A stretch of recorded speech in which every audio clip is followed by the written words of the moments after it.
During winter vacation, while me and my family were at Daytona Beach, I visited a location with a very noticeable landmark called the Ponce Inlet Lighthouse and Museum.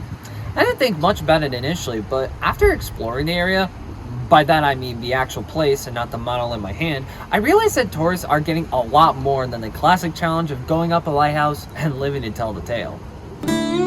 So obviously, the lighthouse is named after the famous Spanish explorer Juan Ponce de Leon, who discovered our Sunshine State in 1517. The first ever lighthouse wasn't built until 1835, constructed by Winslow Lewis on the Mosquito Inlet.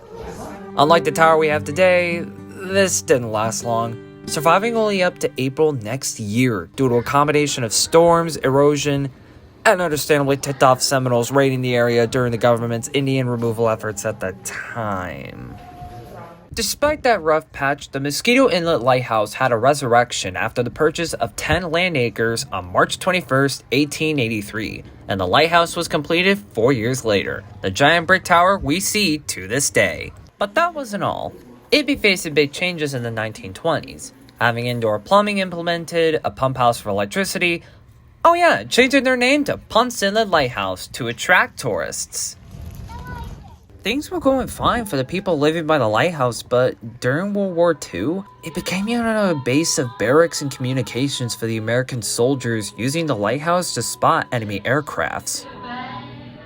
And after the war, the lighthouse was abandoned by the Coast Guard and all the families eventually left, leaving it to fade to memory.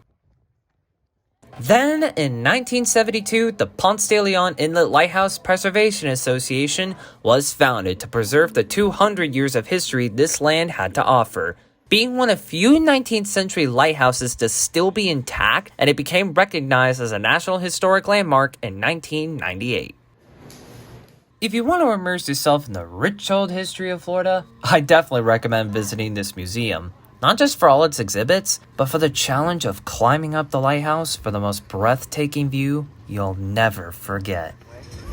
From TV, I'm William Deem reporting.